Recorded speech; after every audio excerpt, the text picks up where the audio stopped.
Hi, everyone. Welcome to the fourth episode of NFTs for Breakfast. I'm Vanta. I'm Wavy. And I'm Troyman, and we make NFTs as easy as ABCs. Please subscribe to the link below and like and comment. So today we are going to be going over just the basics, or I guess just how to get started with Discord and what that is and why that's so important in the NFT community. Discord, if you don't know, is I guess it's a social media / just a chat platform that is used to really it's the main communication method for most NFT projects. Obviously there's Twitter where you can get all their news and updates and things like that. But if you want to actually have peer-to-peer interactions, Discord is the best way to do that.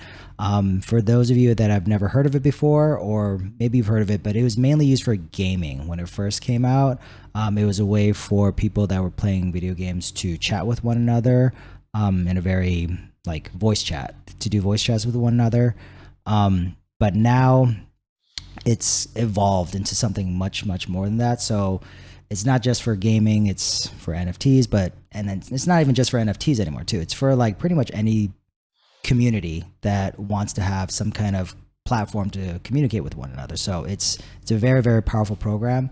I'm going to have Wavy right now talk about just how to kind of get started with the entire process of joining a Discord server for an NFT project that you're interested in. Yeah, so if you want to join a NFT server or community, there's various ways that you can do so, but I guess the main one would just be going to that NFT project's website or Twitter, as you mentioned, or if they minted already, you could even go to OpenSea, which is a secondary market, and their Discord will be linked most of the time. So you could click on the Discord icon, which is this purple and white controller with eyes. Mm-hmm. So you could click on that icon, or there should be a Discord link. It should say discord.gg/ a string of letters, or it might just say whatever their NFT project name is. Mm-hmm. And you could just click on that. Or also you can just go, if you have Discord already, you can open Discord up and there should be a green plus sign. And then if you hover over it, it should say add a server, I believe. So you could just click on that, input the link name, and then you could just join a server that way as well. Or you could get an invite link as well from someone that's already in the server, that's already part of the community. They could send you a link. You could click on it. That's another way to join it. And just to, I didn't mention this earlier, but there's a desktop application for it. You can have an application for it on your phone, and there's also just a browser version. And they all work pretty much exactly the same. I think the phone version is probably the most limited, just because you don't have access to a full browser on your phone. But in general, they all work essentially the same once you're actually inside of a server. They are all very, very similar. I also want to talk about the difference between an open Discord and a closed one, because a lot of projects, if you're a new community, if you're a new project, most of the time you're going to have an open Discord server so that you can allow people to join in. However, there are plenty of reasons why they might want to close the server so that they don't have a huge influx of people coming in. So a lot of projects, they will close down their servers, or they will make it closed so that people can't join anymore for a certain amount of time, and then they'll reopen it for maybe an hour or something like that, or 30 minutes, and then they'll close down again, and so on and so forth until they have found the max number of people that they feel comfortable with. That is the difference between an open Discord server and a closed one. So now I'm going to share my screen so that we can actually go through the process. We already have a project that we are going to be kind of going through the steps of joining the server. Share. Oops. Here we go. So today's server that we're going to be joining is called Grumpy Clouds. Woo. All right. So Wavy, can you go through how to actually join this server? Yeah, so when you join a server, normally there'll be a welcome page. So that welcome page just has a bunch of rules. Most of the time it's just saying have fun, don't be mean, don't get scammed, things like that. And then you just accept the terms essentially. And then once you're past that page, you have to verify yourself just to make sure that you're not a bot or anything like that. So oftentimes it'll be like answering a captcha or clicking on an emoji or answering some questions. For this one specifically, it says react with that cloud emoji. So once you click on that, you should be verified. And now here are the rules that pop up. So you have to agree to the rules. Again, this one says, treat everyone with respect, don't get scammed, no spamming, etc. And then once you agree to that, hit submit. And then there'll be another verification process. Not all servers are like this, but this one is very, I guess there's a lot of steps because they really want to ensure that you're not a robot. So this one, you have to click on verify. You have to click on the captcha bot. So once you click on that link, it'll open up a separate window. That'll take you to the captcha. And then once you're there, you have to verify that you are human by selecting I am human. Oh, processing. Processing. All right. And then now you just have to do what it says. So you have to click on the image containing a seaplane. This is a seaplane, right? Over here? It looks like a seaplane. Definitely not one. Yes. No. Okay. I think this is good. Yay. Perfect. Now you're verified. Now you can open the Discord and Let's open you're in the server. Ooh, look at all these things that opened up on and the then left. you're in the server because you have access to all those channels to the left now. Okay, so Wavy, how do I make sure that I don't get sent any scam DMs? Yeah, so if you go to the top left, you see the server name, Grumpy Clouds, with the drop-down arrow. You could click on that. And then there's privacy settings right in the middle. When you click on that, you can turn that off. So nobody in this server can DM you. And oftentimes when you join a server, that's when scammers think that's like the perfect time to send you a DM saying like, oh, it's actually a stealth mint. You should mint now. And they'll send you a link. And you're like, you don't know. You're like, oh, I just joined the server. Wow, a stealth mint. Awesome. You'll click on the link. You'll get scammed. They'll drain your wallet. You'll send your money to someone else. So it's always best to turn off your DMs. Yeah. And most of these projects, well, actually, I think pretty much every project will be very clear and tell you that we will never DM you, turn off your DMs, stuff like that. So that is very, very key. Make sure that you do not check any of those DMs. I know some people just turn off their DMs altogether so they can't even receive them. So that's another route that you can take.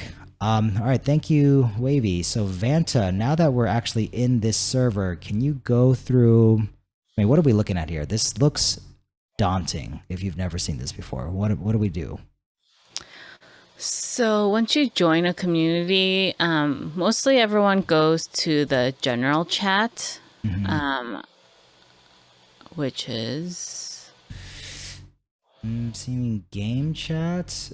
VC no, chat? I think it's closed right now. So if you click where fan art is, okay, you click on that there it is. arrow, I'm there sorry. you go. Okay. You will see the general chat. Everyone just kind of says hi there. You introduce yourself, and this is really where you can get to know the community of people that are there.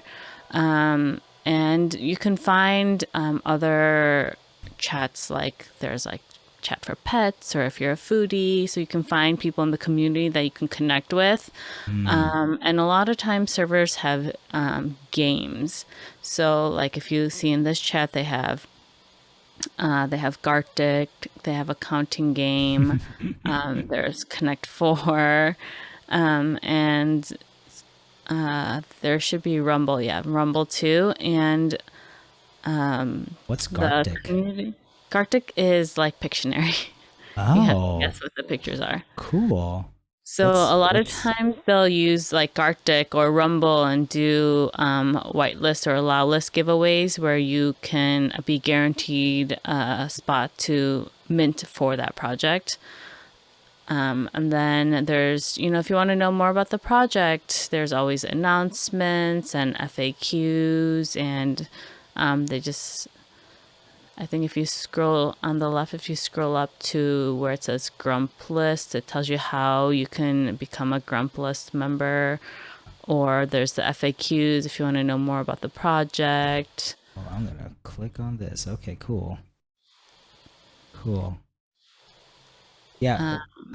These games. I want to play Pictionary. So, I mean, for me personally, how I got really into the NFT community, I think I mentioned before, was through games and like games like Gartic. And, some people are shy to talk in the general chat. And if you're just playing Gartic, you'll just meet like one or two people at a time, and then you can kind of bond over that. Or when they have like allow list games and you're playing Gartic, people are so fast. They're so fast. So it's about like who answers the question first, and it's a lot of fun. You get to meet really good people and you connect with people from around the world.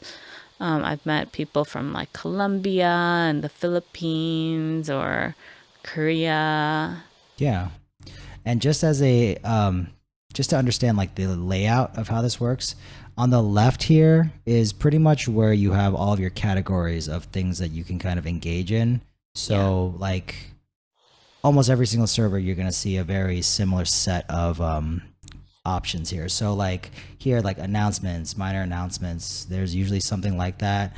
Tweets. So whatever the project sends out a tweet, this will usually like it'll just show up here so that you can see what they're talking about. When you see this little hashtag symbol, that usually means that it's a text only channel or text only like category.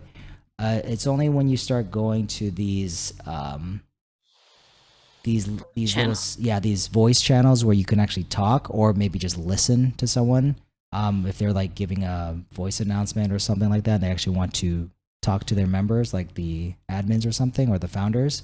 That's where you would go to these ones, but most of the other ones are going to be mostly just text. And then if you scroll down, you can see there's language channels, because a lot of times, NFTs are around the world and English is not their main language, so they might be more comfortable speaking with people who speak the same language as them. So, like if you go to the Philippines channel, there's like some activity there. So you can speak with people in the language that you're comfortable with. Cool. Yeah, I can't understand any of this.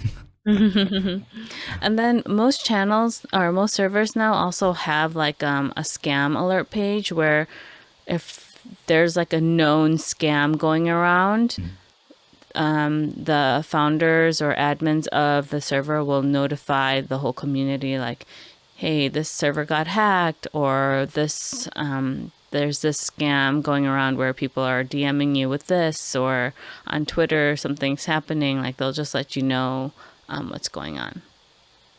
Gotcha. All right. Did either one of you guys have anything else that you guys would like to talk about when it comes to Discord? Yeah, I wanted to touch on one thing. So there's Discord Classic, which is just free for everyone, and then there's Discord Nitro. Now, why I want to bring this up is because I have Discord Nitro, and it's like, I guess, the more premium version of Discord.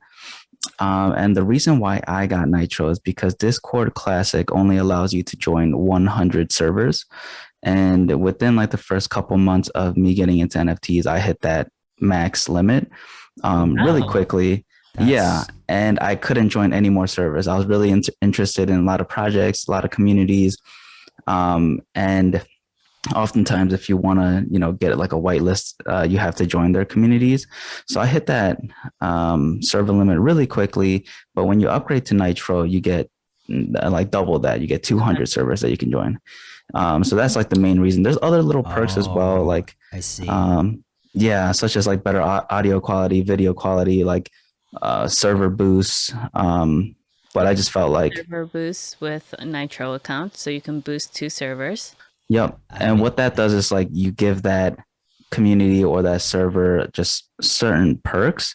Like I guess what is it? Like more emojis that they could use. 2 server boosts is you unlock some emojis and stuff. And then the next level is 7 server boosts, where you get like your banner, and then you unlock more emojis, and then like you can do animated stickers and stuff. And then I think there's no like limit to the number of characters you can type for like your messages. Oh, I see. Like that. Okay. How much is Nitro? So Annually it's is 100, right? Yeah, and then $99. $10 a month if you I want to see. do it monthly. So there's two different options, either $10 a month or the yearly $100 subscription. Well, Correct. if you click on it, it says there's a 3-month option, but it doesn't work. Those jerks. Okay. Okay, good. Wow. I actually had no idea what Nitro was. I never even considered it, but Oh, the other perk with Nitro is that for every server, you can change your profile picture. So, like, let's oh, that say, is like, cool. you're a Wonder Pal holder, right? So, in the Wonder Pal Yeah. server, you can have a Wonder Pal picture. Uh-huh. And then if you're in a different server and you're a holder there, you can change your picture there. And you can change your name for every server as well. Okay, so That's cool. I didn't know that. Yeah, that's super. So the way that I organize mine, this folder right here, this is the folder where I have the projects that I'm actually like a part of, I guess. And then all these other ones are ones that I'm just interested in. And then down here, these are my gaming servers, so don't worry about those. But these are the like, projects that I'm actually interested in up here. Oh, yes. So a lot of people don't know that you can make folders where you can categorize. Like for me personally, I have one where I have like a holder folder where I am a holder of those NFTs. And then I have projects I'm interested in, projects that already minted that I'm still interested in. Yeah. And the best thing for me that I discovered is that you can right click on your folder or the server and then click mark as read. No way. I didn't know that. The best thing I discovered. Oh my, so like, okay, Let let's and you have to go into every server and click on all the okay. announcements. You see how this not okay bear? Oh, okay, so let me try that. Right click, mark. Oh It does it my! for the whole That's a whole game folder. changer. That's seriously a game changer. I hate seeing Game those numbers, the changer. red numbers. Oh my Yes. gosh, you just changed my life. That's crazy. Yeah. Like I seriously, saw I on literally Twitter. go through every single one of my servers. I leave servers because I don't want to see those red dots. That's literally one of the reasons why I leave servers. Wow. You're welcome, guys. That, whoa, this is why you're the expert at Discord. Fanta, that's amazing. Well, for our listeners, if there are any other questions that you guys would like us to go over, please make sure you put them in the comments section. Now, to move on, we are going to, I think we only have one, but are there any projects that either one of you are currently interested in exploring? I do. I'm really into a project called Skater Birds. I don't know if you guys have heard of it. They've been around for like a month and a half now. They have over 70,000 followers on Twitter, but they have a closed Discord. So you'll just have to catch the link when you can on Twitter. I really like this project because they're more about quality than quantity of the NFTs that they're going to mint. They're really push for community, and the people that I know are within the project are people that are also from like Kaiju and some other bigger projects. I think it's the community manager or someone.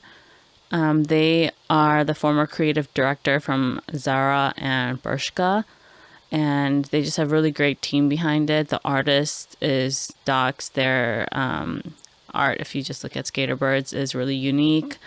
And yeah, I just really like it. They also have a very unique verification system. It's not like the one that we showed you where you just click buttons. You have to actually answer questions. Oh.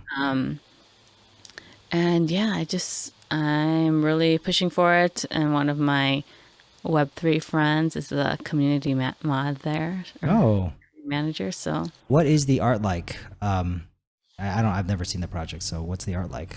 well, it's called Skater Birds, right? So it's like a parrot-looking bird skateboarding. Oh, okay, cool. Cool. And it's pastel tones. I just really like it. It's very unique. Okay, is it more? Is it animated anywhere, or is it more like just classic image? It's not animated, but I'm sure it could move in that direction if they want. Nice. And when you say it's quality over quantity, is it not a 10K like collection? It is not a 10K. Oh, I think it's 5,555 or something like that. I don't remember the exact number right now, but it is not 10K. And they really push for community over anything else. So that's why I really like it. I really like projects that are really about community. So, well, you're gonna have to get me in touch with that mod so I can get a invite to this Discord. We'll see. I'm just kidding. Is there anything that either one of you guys wanted to talk about today? well, do you guys have a preference of if you like a closed Discord community or an open one? Well, I like it when I'm in the Discord community and then it gets closed because it makes me feel exclusive. But right. I don't know. That's a good question because I see the need for it. I definitely see like sometimes there's just too many people. Like those slowdown timers that exist on some of those chats. Oh, yeah. I hate those. And Yeah. like, but Yeah, I mean, don't but like you them either. but you have to have them, right? Because like there would just be a billion messages. Spamming. Yeah. So, but for those of you that don't know, a slowdown timer is literally every single time you send a chat, depending on what the community set or the project, you're not allowed to send another message for a specific amount of time. So Usually like 5 to 10 seconds. I've seen ones that were like minutes long, and I was like, Oh, those are for like specific ones, like, oh, put your Twitter handle here. no, it was like just the general chat. And I was like, are you really? kidding me? Wow. 1 Yeah. minute? I was like, it was crazy. I think Invisible Friends was like that. It was like Yeah. a long timer. Yeah. How do you reply back to people? That was the thing. I was like, No. it's like there's no point, right? Yeah. So I've been, I forgot which project it was, but it was a very, very popular project where it was 1 minute before each chat and the general chat, and I was like, this is ridiculous. Wow, I would get too frustrated and just not be a part of that community. I think that's eventually what happened. I was like, this is not fun. And just a reminder, just because we're mentioning these projects, you should always do your own research. This is definitely not financial advice. And again, just because we mention it, that doesn't mean that we're 100% going to mint it ourselves. We're definitely going to do our research before we mint it. So you should do the same. DYOR. For sure. All right. Well, thank you everyone for tuning in, and we'll see you all next time. Goodbye. Bye. Bye.